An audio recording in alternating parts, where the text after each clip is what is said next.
आज हम किसी चुनावी हार जीत का मुआयना नहीं कर रहे हैं, हम एक केस स्टडी को समझ रहे हैं। सादुलपुर 2023। यहाँ सिर्फ 2574 वोटों का फर्क एक मामूली आंकड़ा नहीं है, ये एक पहेली है, एक ऐसा मौका जो हमें चुनावी राजनीति की नब्ज पकड़ने में मदद करता है, जहां हर एक वोट की अपनी कहानी, अपनी एक आवाज होती है।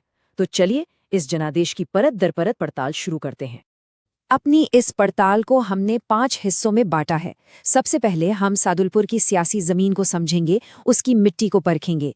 फिर हम जनादेश के आंकड़ों की गहराई में उतरेंगे। इसके बाद हम जीत की किसी भी रणनीति के 4 सबसे अहम चेहरों पर गौर करेंगे। फिर विश्लेषण से एक्शन तक का सफर तय करेंगे, सेवा के एक ब्लूप्रिंट के साथ।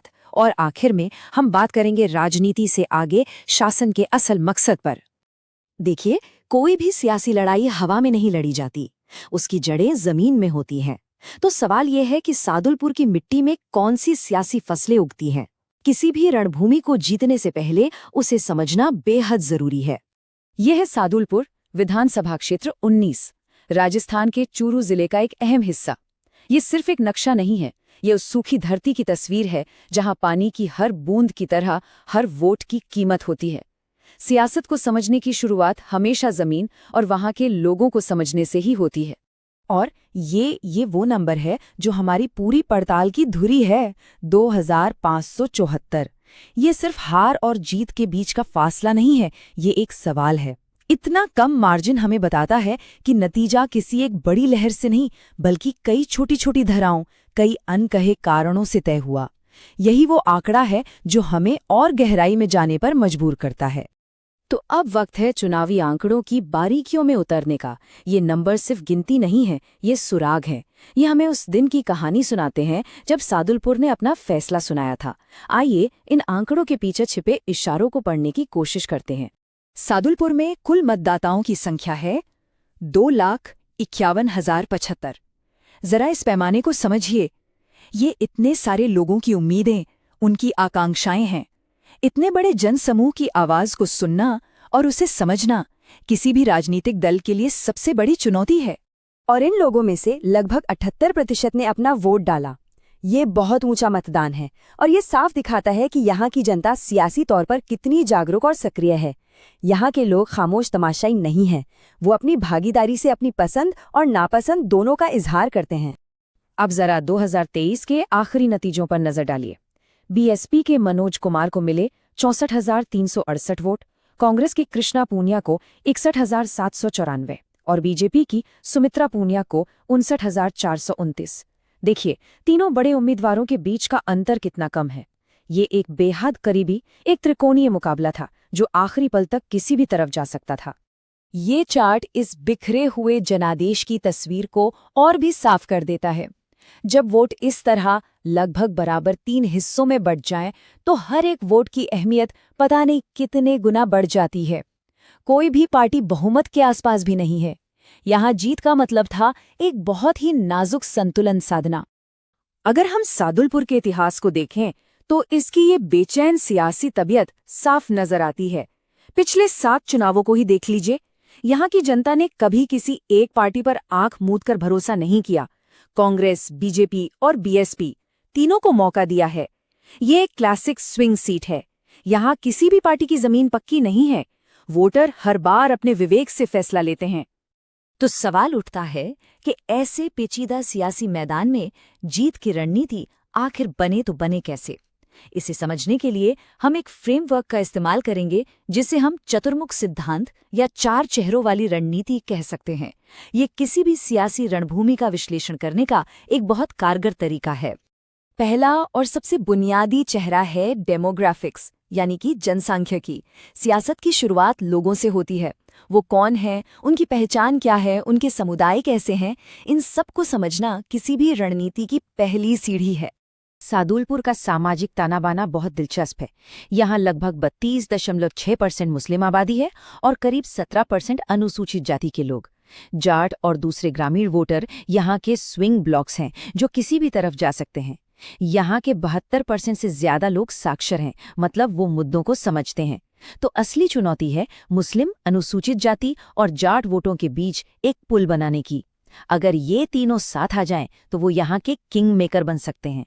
और जब हम समुदायों का विश्लेषण करते हैं तो ये याद रखना जरूरी है कि हर व्यक्ति की गरिमा का सम्मान हो और हमारी सार्वजनिक बहस जिम्मेदारी के साथ की जाए। ये हमारे संवैधानिक मूल्यों का भी आधार है। रणनीति का दूसरा चेहरा है मुद्दे। दिन के आखिर में सियासत का मकसद लोगों की जिंदगी की मुश्किलें आसान करना है। ये जानना कि जमीन पर लोगों के लिए असल में क्या मायने रखता है, एक कामयाब अभियान की नींव है। सादुलपुर के वोटरों की फिक्र उनकी रोजमर्रा की जिंदगी से जुड़ी है। किसानों के लिए खेत में पानी का संकट सबसे बड़ा मुद्दा है। घर में बैठे नौजवानों के लिए बेरोजगारी सबसे बड़ी चिंता है। और बिजली पानी जैसी बुनियादी जरूरतें तो हर किसी को चाहिए। इनके साथ साथ पुरानी सरकारी योजनाओं का फायदा और मौजूदा सरकार के अधूरे वादे, ये सब मिलकर वोटर के मन को बनाते और बिगाड़ते हैं। तीसरा चेहरा है विपक्ष का। आप सिर्फ अपनी चालें नहीं चल सकते, आपको सामने वाले की रणनीति भी समझनी पड़ती है। आपके मुकाबले में जो खड़ा है उसकी ताकत क्या है और उसकी कमजोरी कहाँ है, ये जानना बेहद जरूरी है। इसी से पता चलता है कि हमला कहाँ करना है और अपना बचाव कहाँ करना है। सादुलपुर में विपक्ष को समझना भी उतना ही जरूरी है। बीजेपी की लोकसभा में तो पकड़ मजबूत है, पर हो सकता है कि विधानसभा स्तर पर उनमें थोड़ा आत्मसंतोष हो। बीएसपी के विधायक तो जीत गए, पर उनके नेता के पार्टी बदलने से वोटरों में थोड़ा भ्रम भी हो सकता है। और 2023 का नतीजा चीख चीख कर कह रहा है कि बीजेपी विरोधी वोट बुरी तरह बट गया था। तो यहाँ रणनीतिक लक्ष्य बिल्कुल साफ है, एक मजबूत और साझा संदेश के साथ इस बिखरे हुए वोट को एक छाते के नीचे लाना। और चौथा आखिरी चेहरा है मीडिया और संवाद का। आज की लड़ाई सिर्फ जमीन पर रैलियों में नहीं, बल्कि लोगों के फोन पर, उनके दिमाग में भी लड़ी जाती है। ये सूचना का युद्ध क्षेत्र है। सोशल मीडिया से लेकर घर घर जाकर बात करने तक हर माध्यम की अपनी अहमियत है। ग्रामीण राजस्थान में भी अब 50% से ज्यादा लोगों के हाथ में स्मार्टफोन है। मतलब डिजिटल दुनिया की पहुंच लगातार बढ़ रही है। चुनाव जीतना है तो हिंदी और मारवाड़ी में लोगों की अपनी जुबान में बात करनी होगी। उम्मीदवार को एक नेता की तरह नहीं, एक इंसान की तरह पेश करना होगा, जिसकी कहानियों से लोग जुड़ सकें। अफवाहों और गलत जानकारी से लड़ने के लिए एक तेज तर्रार डिजिटल टीम चाहिए।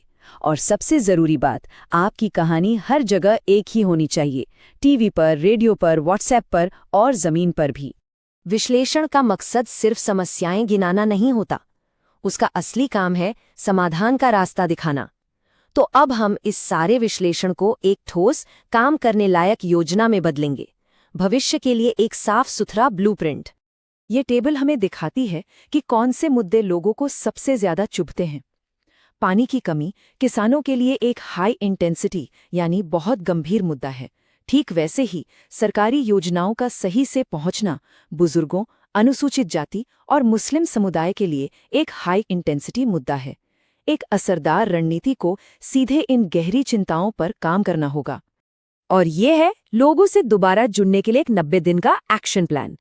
पहले 15 दिन हर बूथ पर लोगों की शिकायतों को समझना और उनका ऑडिट करना। अगले 15 दिन हम सबका हक जैसा एक नैरेटिव, एक कहानी लोगों के बीच ले जाना। फिर 30 दिन कांग्रेस और स्थानीय मजबूत दलों के बीच गठबंधन को ठोस बनाना। और आखिरी 30 दिन जमीन पर उतरकर बड़े पैमाने पर लोगों को जोड़ना और अपनी मौजूदगी दर्ज कराना। ये स्टेप बाय स्टेप प्लान दिखाता है कि कैसे एक छोटी हार को भविष्य की एक बड़ी जीत में बदला जा सकता है।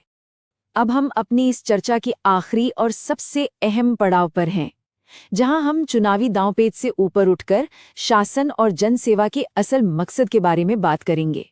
क्योंकि चुनाव जीतना मंजिल नहीं है, ये तो बस एक शुरुआत है। तो आखिरी और सबसे बड़ा सवाल ये है, डेटा पर बनी रणनीति को सच्ची जनसेवा और अटूट भरोसे में कैसे बदला जा सकता है। इस भरोसे को बनाने का मतलब लोगों की निजता और उनकी सहमति का सम्मान करना भी है, खासकर आज के डिजिटल दौर में। ये असरदार होने के साथ साथ नैतिक होने के बारे में भी है, जैसा कि हमारे कानूनी ढांचे भी हमें सिखाते हैं। असली जीत तब होती है जब डेटा सिर्फ वोटों में नहीं, बल्कि लोगों की जिंदगी में एक बेहतर बदलाव में बदल जाता है।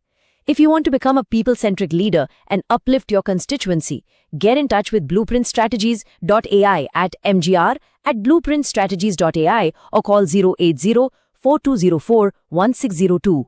Purpose beyond politics.